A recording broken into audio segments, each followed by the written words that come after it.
अरे नहीं यार, वो बात सुनने को ही नहीं तैयार है। मैंने कोशिश कर ली उससे बात करने की, लेकिन वो बात ही नहीं सुन रही है मेरी। पता नहीं कौन सी गॉड नोज़ है, कौन सी गलतफहमी हो गई उसे। मुझ पे कभी ट्रस्ट ही नहीं करती है, उसे हमेशा मैं ही गलत लगता हूँ। ऋषि भाई कुछ कहा क्या आपने उन्हें? मैंने कुछ भी नहीं कहा यार। अगर कहूँगा तब ना, जब वो मुझे कहने का कुछ मौका देगी। पर ट्रस्ट में आयुष, में सच कह रहा हूँ, मैंने इस बार ना कुछ भी नहीं कहा है उससे। No of course I believe you भाई, भरोसा है मुझे आप पे। मैं जस्ट ये समझने की कोशिश कर रहा हूँ कि अभी ऐसा बिहेव कर क्यों रही है। सच में यार, मुझे खुद समझ में नहीं आया, भगवान जाने क्यों ऐसे बिहेव कर रही है। मैं जो भी कर रहा हूँ उससे गलत ही लग रहा हूँ। एक बार बात तो सुन ले, लेकिन नहीं सुनना उसे मेरी बात। उसे मैं गलत ही नजर आता हूँ हर बात में। बट सच कहूँ आयुष, मैंने खुद नहीं सोचा था कि ऐसा कुछ हो जाएगा। मैंने नहीं सोचा था कि लक्ष्मी ऐसे बिहेव करेगी। ऋषि भाई कुछ तो जरूर हुआ है यार। अरे कोई बात नहीं हुई आयुष, सच कह रहा हूँ, कोई बात नहीं हुई। और मैं गुस्से में भी नहीं था। अगर गुस्से में बात की होती तो समझ में आता, वो मुझे गलत समझ सकती है। लेकिन मैंने बहुत प्यार से बात की उससे इस बार। सच में सिर्फ साफ साफ उसे ये कहना चाह रहा था कि चलो घर चलो, सब लोग साथ में मिलकर रहते हैं। लेकिन इस बात को उसने कुछ अलग ही समझ लिया। उसे लगा कि मैं उससे पारो को छीनना चाह रहा हूँ। अरे मैं क्यों छीनना चाहूँगा पारो को? अगर ऐसे ही कुछ करना होता तो मैं मॉम का साथ देता, लक्ष्मी का साथ नहीं देता, उसके साथ नहीं खड़ा होता। मैं समझ ही नहीं रही, कुछ हो गया है लक्ष्मी को यार। कुछ अलग ही लक्ष्मी नजर आ रही है मुझे। मुझे ऐसा लगता है ऋषि भाई की लक्ष्मी भाई बहुत डरी हुई है। उन्हें डर लग रहा है कहीं वो निकलौती बेटी पारो को खोना दे।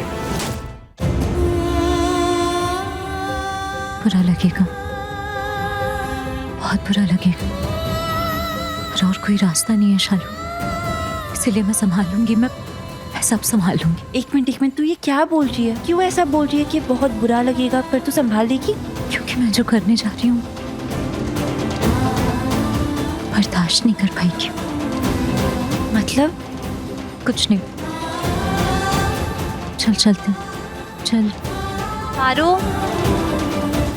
पारो बेटा चल, घर चलना है, मुंह हाथ भी धोना है, खाना भी खाना है अभी। चलो। माँ मुझे ये टॉय चाहिए। तेरे डैड ने कहाँ से दिलाया?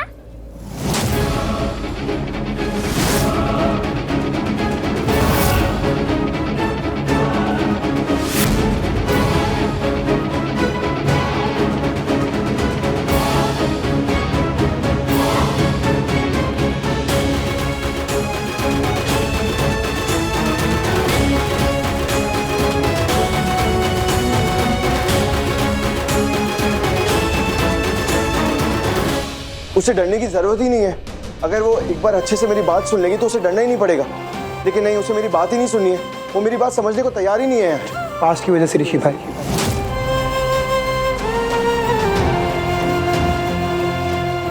पास्ट में जो उन्हें चोट मिली है, जो उन्हें दर्द मिला है ऋषि भाई, उनकी जगह कोई भी होता तो शायद इतना ही डरा हुआ होता।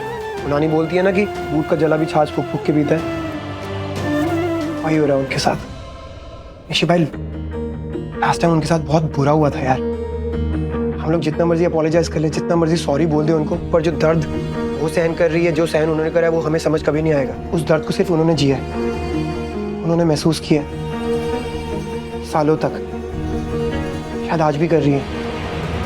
वरना आप तो उनके दिल को जानते हो ऋषि भाई, वो तो किसी भी भरोसा कर लेती है। और जो अतीत में इतना बुरा एक्सपीरियंस हम लोगों ने उन्हें दिया है ना ऋषि भाई, शायद आज वो हमारे सच पे भरोसा नहीं कर पा रही है।